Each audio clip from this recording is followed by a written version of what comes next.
Parfois, lorsqu'on monte une vidéo, on se dit que nos choix sont les bons. Sur le moment, on pense que notre vidéo est parfaite. Et le lendemain, catastrophe, c'est une horreur, comment ai-je pu créer un monstre pareil?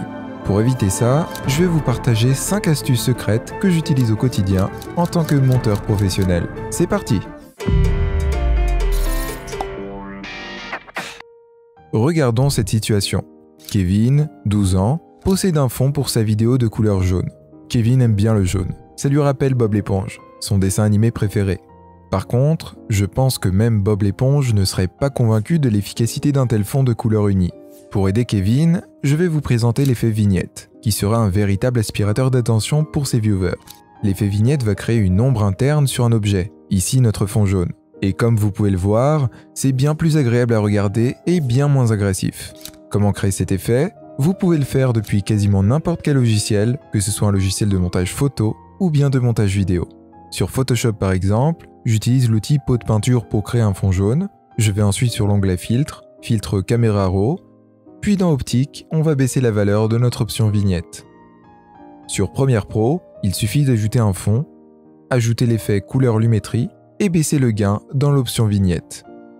Et voilà, en 2 clics c'est fait, j'ai ma vignette, et faut avouer que c'est beaucoup plus stylé qu'un fond en couleur unie. Ainsi, Kevin sera heureux, et mes yeux aussi. Kevin est heureux.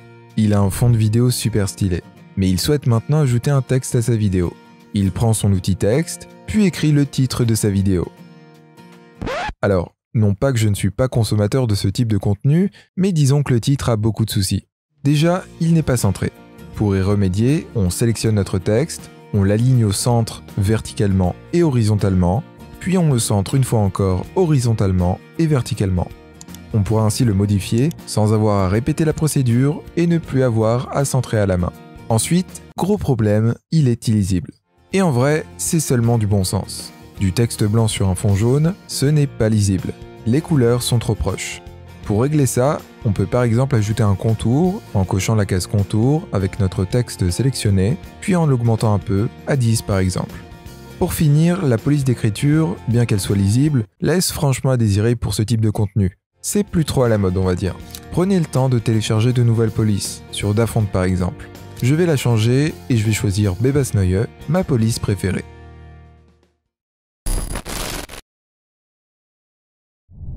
Maintenant que l'intro de Kevin est prête, il doit trier toutes ses parties de Fortnite. Il en a filmé plusieurs heures. Comme à son habitude, il clique sur l'outil Cutter, choisit un moment à cut, reprend l'outil principal et ainsi de suite, des heures durant.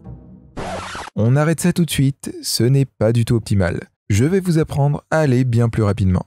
Pour cela, on se rend dans le menu Édition, puis Raccourci clavier, sur Premiere en tout cas. Vous trouverez facilement l'équivalent pour un autre logiciel de montage. Ensuite, dans la barre de recherche, tapez simplement Coupe. Le raccourci qui va vous intéresser, c'est Ajouter une coupe sur toutes les pistes. Assignez maintenant une touche qui vous arrange et c'est parti pour des heures de plaisir. Sans avoir à changer d'outil, je peux effectuer un cut ou bon me semble d'une simple pression de touche.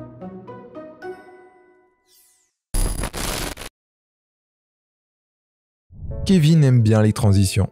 Il adorait en utiliser sur Windows Movie Maker dans sa jeunesse. Il a donc gardé cette habitude. Volet à bande, volet en damier, diaphragme à tout va, ces transitions n'ont plus aucun secret pour lui. Eh bien Kevin, tu arrêtes ça tout de suite. Stop, ça ne va pas du tout. Retenez bien ça. Les transitions les plus simples sont bien souvent les plus efficaces. Si vous n'avez pas de compétences pour créer des transitions très graphiques, n'en ajoutez pas ou limitez-vous à de simples fondus. Kevin adore la musique. Pour trouver une musique, il va chercher sur YouTube une musique de fond en tapant « musique de fond YouTube ». Ce que Kevin ne sait pas, c'est que beaucoup de personnes font comme lui, et se retrouvent donc avec la même musique qui devient rapidement très cliché et redondante. Ce que je conseillerais à Kevin, c'est de chercher une musique qui sort un peu de ce qu'on a l'habitude d'entendre. Et s'il te plaît, je t'en prie, ne la mets pas trop fort. Même chose concernant les effets sonores. J'ai d'ailleurs fait une vidéo complète à ce sujet que l'on appelle le sound design. N'hésitez pas à y faire un tour, c'est très intéressant. On arrive déjà à la fin de cette vidéo, n'hésitez pas à me dire en commentaire si elle vous a plu et si vous souhaitez un nouvel épisode, abonnez-vous pour plus de contenu de ce type. activez la cloche, très important, partagez la vidéo à tous vos amis, surtout s'ils s'appellent Kevin, et surtout, rejoignez le Discord de la chaîne, je serai heureux de vous aider à progresser. Prenez soin de vous, à la prochaine.